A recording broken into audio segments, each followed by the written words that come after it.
Show starts in 2 minutes. Your attention, please. Come on, Rick. You got this. You got this. They're just kids. You're a youth worker. Hey, what's up? No. Hey, Holmes? No, that's dumb. That's dumb.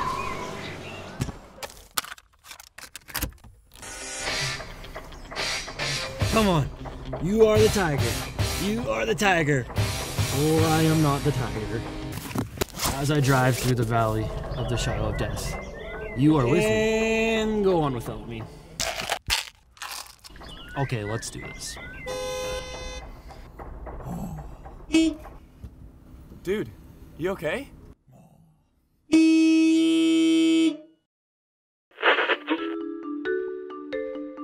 All right, Jen, I got a question for you. First time that you were put into a relationship with a young person, how did it go? I went a lot on instinct and adrenaline, but overall wasn't really meaningful. Not so good. Well, the thing is, all of you are starting out into a new relationship with young people. And it's hard, and we know that. And what we're going to do right now is give you a few ideas about how you can make that relationship successful, how you can love well in the middle of the relationship that you're about to step into. Like we got unlimited videotape, so it's not like you're gonna screw up. Okay. And if it's something too big, just take it from the top of that paragraph. Okay. And just keep going. You guys have an editor, so that person should be able to just fill those in really quickly. Not a problem. Okay. And yeah, just pretend you're having a conversation. Try not to read too much. Yeah. Would it help if I sit there and you talk to me? It'll No, be it's different okay. then. It's okay. Everyone else has been speaking to Yeah, because then I would look that way. You don't happen to have a... No, it's okay. A stand? Yeah. Oh, a music stand. That's okay. That's okay. No, it's fine, because, because I'll be flipping back and forth. Okay, so just so you know, I see anything above, like, say, your belly button there, so if you bring the paper up like that, we'll see it. Right. So can I do that? Not or do you while see you're that? talking. You can look down, take a break, and then come back. So often, life gives us the expectation that we need to act or look or sound a certain way in order to fit in and be accepted. Probably the hardest thing you will do in your time as a volunteer in youth ministry is to have patience with the kid who looks weird, who has that strange hair, who's covered in tattoos or piercings that you're not sure you agree with, or maybe just listens to that music that makes your head hurt. If we can look beyond the way that our students look and see their hearts, we'll begin to see them through the eyes of Jesus. We'll understand that what's on the outside has probably very little to do with what's on the inside. And when we can look inside, it becomes so much easier to accept them, to care for them, and to love them. Patience. When things have been going wrong for a lot of years in a kid's life, it's going to take more than a few months for them to correct themselves. Remember, you might not even get a chance to reap what you have sown into this child's life. Be prepared to deal with your own disappointment and even heartbreak at the choices that young people will make.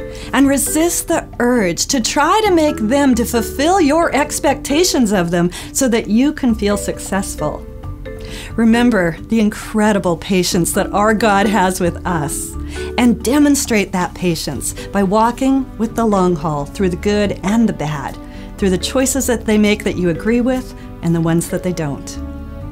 Giving advice. But what about giving advice? Well, caution people, hold on, yellow flag, flag on the play. You need to know that giving advice is something we probably shouldn't do. If you're a teenager, you've probably had entirely too much advice given to you by your friends, by your parents, by your teachers, by strangers you don't even know. They're up to their ears in advice and probably can't sort out the good from the bad.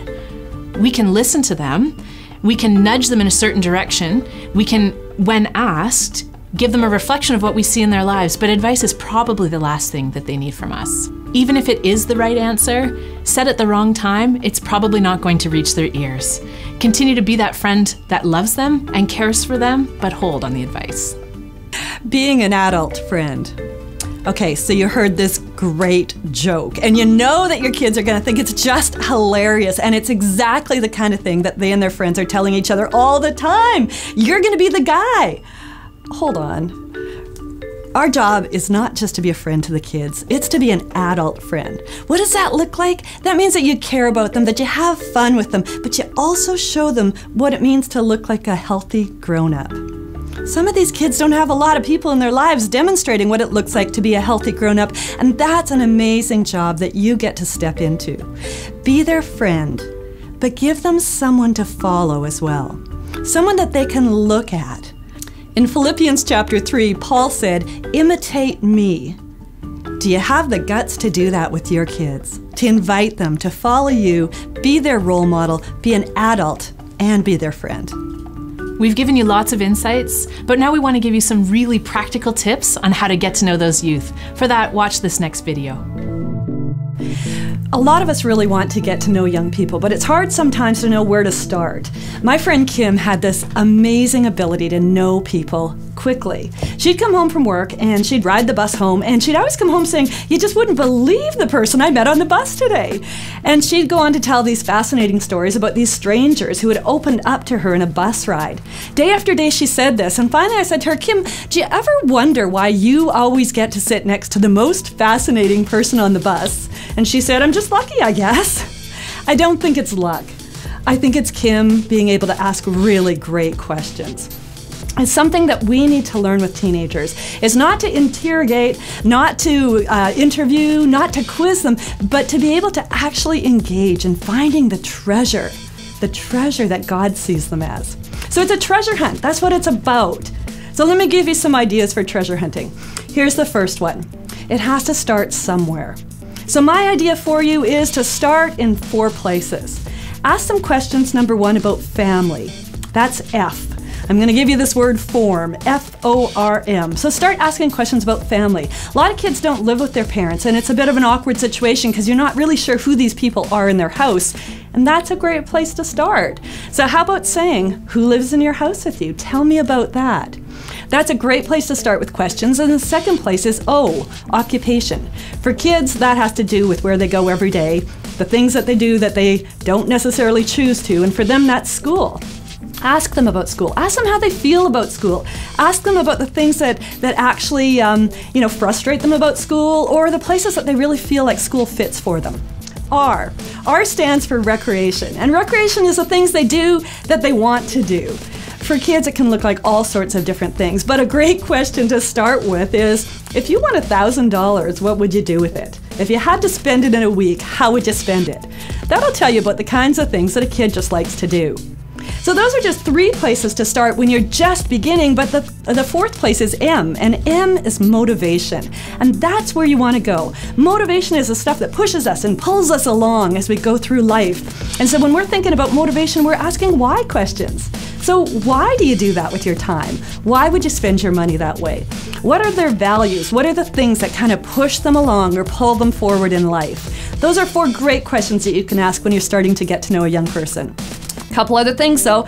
One of them is, make sure your questions are open-ended. That means the kind of question that you can't answer with just one word. How old are you? 14. Conversation's over. But if you say something like, "Tell me about," and then fill in the blanks, you'll have a better chance of moving into a conversation rather than an interview.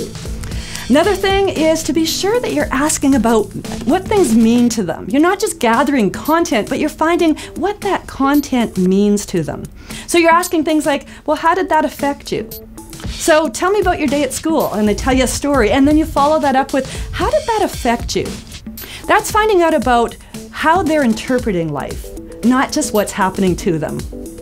You know, the thing that goes around all of these is that you can ask the best questions in the world, but if you don't listen, it's not going to make a lot of difference. So ask great questions, but listen. Let them know you're listening. You're listening to see the treasure that they are, the treasure that God sees them as.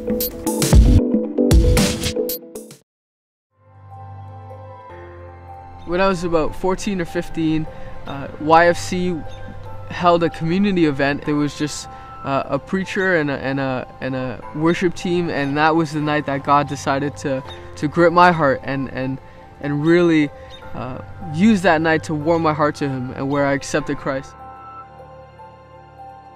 The same YFC worker that was putting on that event years before, when I gave my heart to Christ, years later is heavily involved in my life now.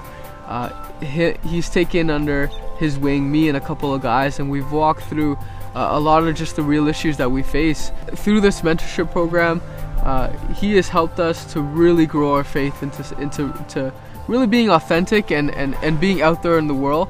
If I didn't have the mentor that I do have through YFC, it's really hard to say where I would be. If there's one thing I could say to you, my own Youth for Christ worker, it would be thank you so much for modeling what it is to live a Christ-like life. Thank you so much for modeling what it is to love your family and to love the people around you, because it has spoken volumes to my own life, and it leaves me wanting to do the same.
We're going to spend the next few minutes talking about child abuse.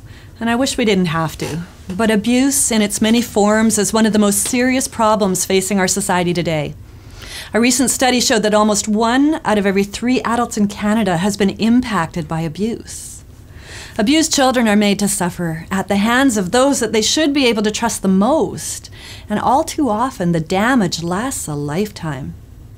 Studies show that kids who've been abused are far more likely than others to end up using drugs, being sexually exploited, attempting suicide, living on the streets, or becoming abusers themselves. So what's the definition of abuse? A non-accidental injury of mistreatment by the actions or the omissions of the child's parents or guardians or even other adult influences. Child abuse occurs with alarming frequency and in many different forms. It might be physical abuse, which is any intentional physical force or action that can result in injury to a child. It could also be sexual abuse, and that's the use of a child for sexual gratification. This includes sexual touching as well as non-touching abuse, such as making a child watch sexual acts or take sexual pictures of themselves or videos. It might even be the adult intentionally peeping in on a child while they're changing or in the shower. There's also emotional abuse, and that's a pattern of destructive behavior or verbal attacks by an adult. It can include rejecting or terrorizing the child. It can be ignoring, isolating, or exploiting, or even corrupting a child. Finally, there's neglect, and what this is a failure to provide for the child's basic needs like food and clothing, adequate shelter, supervision, even medical care. What you need to know is that reporting abuse isn't an option. It's actually your legal duty. If you think that a child is being abused, you must report your suspicion or your knowledge to your supervisor so that they can walk through the appropriate steps. They'll let the agency that's responsible for protecting young people know. And you know what? You don't need to have an ironclad case against the abuser. You don't even need to know the details. The responsibility to prove allegations rests with the government ministry and with the police. Your job is just to reflect how God sees them as precious, valuable, and worth protecting. So, as a volunteer, how do you know when someone's being abused? Well, you may notice some signs of abuse or neglect in them. Some warning signs like unexplained bruises, especially on their face or their lower back or their thighs or their arms. You might notice that the bruises are even different colors that indicate that they've happened at different stages. The child or the youth might also have sexual knowledge that's just not usual for their age, or they might have language or behavior that's sexualized beyond their peers. They might lack proper hygiene or maybe proper clothing for the weather conditions. They might have kind of an inappropriate responsibility for the well-being of younger siblings. They might have comments they're making about not having eaten for a while or being locked out for days. You might find them becoming anxious or fearful after they've been outgoing and friendly for most of the time you've known them. They may have constant complaints such as stomach aches that have no medical basis. There might just be a fear of going home. Just remember that these are warning signs, and they don't necessarily mean abuse is happening. But especially where one or more sign is present in a young person over time, there is a cause for concern. Second way you might know if a child is being abused is that one of their friends might hint about it. Remember, if you have heard something, you need to ask the teen about it. Ask them directly. You could even talk with their friends about doing this together so that they can express their concern and support. Abused and neglected children almost always show signs of their suffering. But with teens who've been in abusive relationships over time, the abuse has almost become a norm in their life. It's something they've learned to live with. And so we need to realize that just because they're coping doesn't make it any less wrong. We need to communicate the value that young people have in our eyes and in the eyes of God by showing them that abuse in any form is not okay. There's a third way you might find out about abuse, and that is by the young person just telling you. Often this starts out with a question. Hey, can you keep a secret? The answer to that is, I don't keep secrets that might allow my friends to be harmed because I care too much about them to let that happen. If they do choose to tell you about abuse, here are a few things to keep in mind. Number one, stay calm. If this has been happening for a while, you don't need to rush out and make something happen for them in the next 5 minutes. First, you need to listen. You need to stay calm. You need to listen. Use your eyes, use your ears, use your posture to show them that you're entirely there for them. Secondly, let them know that you believe them. And let them know that you think they're strong because they're talking about this. Thirdly, tell them you're so sorry this has happened, that this is part of their story, but let them know this is not their fault and this doesn't define them. Fourthly, don't say that everything will be fine now, because it may take a lot of time before everything is ever fine again. After you've listened to their story, you do need to contact your supervisor, and you need to tell them what you've heard. You need to tell the young person that you will be doing that and involve them in that process as much as possible. Often a young person will be very concerned after they have heard that you'll tell the supervisor, and the supervisor will report this to the authorities. They're going to think their family's going to get blown apart. Everything is going to be just a mess. You need to let them know that the ministry responsible for the safety of children and youth, that their mandate is actually to keep families together. And that by letting them know about this, the family is actually going to get support. They're going to get services that might help health come back to this family unit. Let them know that children and youth are only removed from homes if there's immediate danger. Put their mind at ease. If you suspect abuse is taking place and the young person is unwilling to talk about it, one thing you can do is you can connect them to the kids' help phone at the number below. They can even stay anonymous, and a trained counselor will listen and walk them through the situation. Don't let your own fear of not knowing what to say or your uncertainty about what will happen next hold you back from standing for kids who might not think that they're valuable to stand up for themselves. I grew up in a non-church going family. Through family experiences, I was very broken, and I really didn't feel like there was any good need for me. I guess I felt more like a burden if I went to go talk to my mother or something like that, because I felt like she was already dealing with so much as a single mother. I always thought I was alone, everyone else had the perfect family. My cousin, who is my best friend, suddenly passed away. It really took a toll on me because I never experienced death before, but it just drifted me further away from God. I never understood why, if there's a God so great, why he would put so many difficulties into our family. It took me a while to get on board with God, I guess. It definitely started by going to the youth center. I had a lot of questions. I was pretty skeptical about believing in something you couldn't see. I was never comfortable talking face to face. I was very shy. I was very self-conscious. I didn't ever want to stick out, and I had so many questions, but if we were in a group setting, I always had that fear that I'd just look like an idiot. And so I started journaling with one of the staff members, and I would just have these questions, and we would just pass it back, once a week or whenever I had questions, and it really would just open my eyes. And she'd give me Bible verses to read, and I would just study on them. Eventually, just getting more into the Bible, becoming more comfortable with myself and who I was with God, made me more outgoing. It made me more comfortable for who I am, and even with all my little insecurities that I still struggle with day to day, I know God's made me who I am for a reason. People always say, I'm so sorry for what you went through, and I couldn't be more thankful for what I went through. I'm happy I did, actually, because God's given me this gift to be able to connect with others, and I wouldn't change it for the world. The encouragement of the staff and people around, just having that prayer for me and all this support is definitely what kept me going. He's really opened my eyes that I want to become part of youth ministry, and I truly believe if the youth center wasn't there or the staff wasn't there to back me up in my faith, I would just be a lost cause.